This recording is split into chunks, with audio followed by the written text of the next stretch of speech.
जंतर मंतर पर युवाओं के गुस्से से डरी बीजेपी। धर्मेंद्र प्रधान को बचाया तो मोदी की जाएगी कुर्सी। युवाओं का ऐलान, मोदी सरकार के जाने का काउंटडाउन शुरू। पूरे देश में कॉकरोच का आंदोलन हुआ तेज। सरकार और सिस्टम के खिलाफ दिल्ली के जंतर मंतर से जोरदार आवाज उठी है। युवाओं की आंखों में मोदी सरकार के खिलाफ साफ साफ गुस्सा दिखाई दे रहा है कि कोई भी परीक्षा आखिर बिना धांधली के पूरी क्यों नहीं हो पा रही है। धांधली हो रही है, पकड़ी भी जा रही है, लेकिन सरकार सिर्फ एक काम कर रही है, अपने लोगों को बचाने की कोशिश, ना कि छात्रों को न्याय दिलाने का काम। मोदी सरकार खुद मान रही है कि उसके शासन में 90 से ज्यादा परीक्षाओं के पेपर लीक हुए हैं। 48 बार तो पूरी की पूरी परीक्षा को ही रद्द कराना पड़ा है। दोबारा परीक्षा कराई गई है, जिससे लाखों करोड़ों छात्र प्रभावित हुए हैं और उनका गुस्सा अब सड़क पर आ गया है। जंतर मंतर पर कॉकरोच जनता पार्टी यानी सीजेपी के बैनर तले युवाओं की जो भीड़ दिखाई दी, उससे मोदी सरकार की भी नींद उड़ गई है। युवाओं ने धर्मेंद्र प्रधान, जो देश के शिक्षा मंत्री हैं, उनसे इस्तीफा मांगा है और यह भी कह दिया है कि अगर इस्तीफा नहीं होता है तो मोदी सरकार ही संकट में फंसेगी, क्योंकि जंतर मंतर से निकलकर यह आंदोलन अब पूरे देश में फैलने वाला है। ऐसे में पीएम मोदी दबाव में दिखाई दे रहे हैं। खबरें तो यहां तक आ रही हैं कि धर्मेंद्र प्रधान से कभी भी इस्तीफा लिया जा सकता है और इसी पर आज हम अपनी स्पेशल रिपोर्ट में करेंगे बात। नमस्कार, मैं आराधना। तो शुरू करते हैं हमारी एक खास रिपोर्ट और बात करते हैं कि कैसे युवाओं के आंदोलन से मोदी सरकार पर अब दबाव बढ़ता जा रहा है।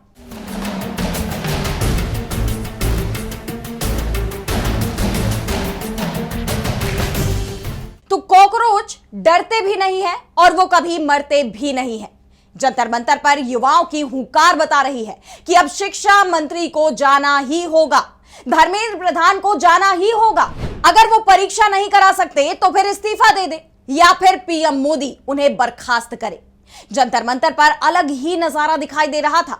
सैकड़ों छात्र और युवा अपने चेहरों पर कॉकरोच के मुखौटे पहनकर पहुंचे थे।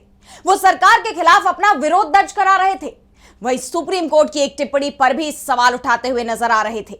सरकार ने युवाओं को बेरोजगार कर दिया, नौकरी के अवसर सीमित कर दिए और अगर युवा सरकार के खिलाफ आवाज उठाए तो उसे कॉकरोच कह दिया जाता है। जंतर मंतर पर पहुंचे छात्र अपने साथ राष्ट्रीय ध्वज, तिरंगा और पढ़ाई की किताबें लेकर आए थे। सरकार को बता रहे थे कि हमारे भविष्य से खिलवाड़ अब बंद कर दे।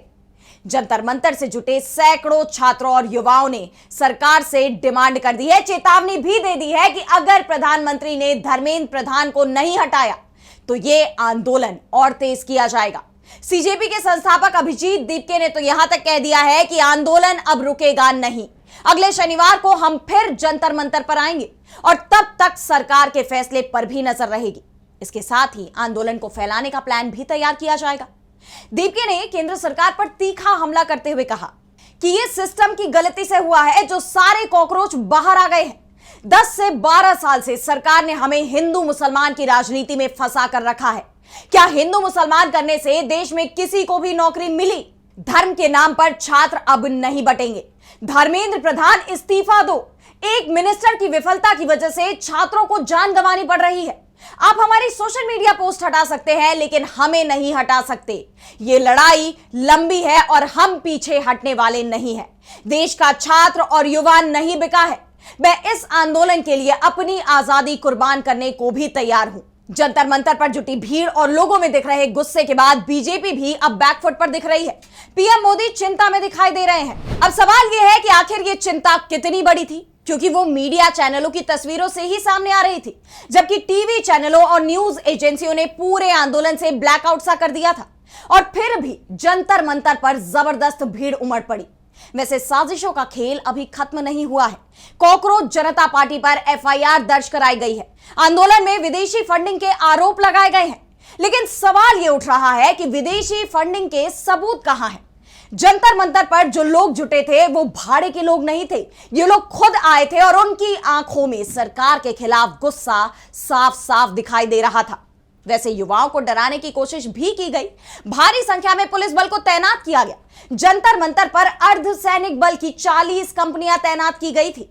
सरकार में डर इतना था कि प्रदर्शन के लिए सिर्फ 7 घंटे का समय दिया गया है, लेकिन जिस तरह से यह आंदोलन बढ़ता दिख रहा है उससे मोदी सरकार में घबराहट भी दिखाई दे रही है। प्रदर्शनकारियों की पहली मांग थी कि शिक्षा मंत्री इस्तीफा दे। ऐसे में सवाल यह उठ रहा है कि आखिर छात्रों का गुस्सा शिक्षा मंत्री पर ही क्यों केंद्रित हो गया है। तो इस प्रदर्शन में शामिल छात्रों और युवाओं की पहली मांग है केंद्रीय शिक्षा मंत्री धर्मेंद्र प्रधान का इस्तीफा, क्योंकि प्रधान पर आरोप लगाए जा रहे हैं कि उनकी असफलताओं का नुकसान लाखों छात्रों को उठाना पड़ रहा है। नीट, सीयूईटी, सीबीएसई और अन्य भर्ती परीक्षाओं में सामने आई कथित अनियमितताओं और पेपर लीक की घटनाओं ने लाखों छात्रों के भविष्य को प्रभावित किया है। शिक्षा व्यवस्था में पैदा हुए इस संकट की जिम्मेदारी शिक्षा मंत्री को लेनी चाहिए और जवाबदेही तय करने के लिए उन्हें अपने पद से इस्तीफा देना चाहिए। छात्र प्रधान से नाराज हैं, इस्तीफा मांग रहे हैं। अब आप देखिए कि एक तरफ छात्रों के निशाने पर शिक्षा मंत्री है और परीक्षा कराने वाली एजेंसी एनटीए है, और दूसरी तरफ शिक्षा मंत्री और एनटीए एक दूसरे को क्लीन चिट दे रहे हैं। एक तरफ एनटीए का कहना है कि पेपर तो लीक ही नहीं था, गेस्ट पेपर था, उसके कुछ सवाल पेपर में आ गए थे। वहीं जो शिक्षा मंत्री हैं, उनका कहना है कि पेपर लीक हुआ है, लेकिन इसमें एनटीए की कोई गलती नहीं है और उसके अधिकारियों की तो बिल्कुल भी नहीं। यानी ना तो प्रधान इस्तीफा देने को तैयार है और ना ही एनटीए में किसी भी तरह के बदलाव के संकेत दिए जा रहे हैं। ऐसे में अब सवाल यह उठ रहा है कि क्या नीट का जो पेपर दोबारा कराया जा रहा है, क्या वो पेपर लीक नहीं होगा? क्योंकि 2026 के लीक पेपर की जांच जब कराई गई तब पता चला कि पेपर 2025 का भी लीक हुआ था और 2024 का भी लीक हुआ था। यानी नीट का पेपर एक बार फिर लीक हो सकता है, इस बात की संभावना से अब भी इनकार नहीं किया जा सकता। ऐसे में अब जिस तरह युवाओं ने सरकार के खिलाफ मोर्चा खोल दिया है, क्या यह मोदी सरकार पर भारी पड़ने वाला है? यह सवाल जरूर उठता है, क्योंकि सीजेपी की तरफ से मोदी सरकार को चेतावनी दी गई है कि 6 जून को शाम 5 बजे तक शिक्षा मंत्री का इस्तीफा हो जाना चाहिए, लेकिन ऐसा हुआ नहीं है। ना तो शिक्षा मंत्री ने इस्तीफा दिया और ना ही पीएम मोदी ने उन्हें बर्खास्त किया है। ऐसे में एक बात तो साफ हो गई कि प्रधानमंत्री नरेंद्र मोदी भी अपने असफल शिक्षा मंत्री के साथ खड़े दिखाई दे रहे हैं। ऐसे में अब 13 जून को यानी अगले शनिवार को एक बार फिर जंतर मंतर पर कॉकरोचों के आंदोलन की तैयारी अभी से शुरू कर दी गई है।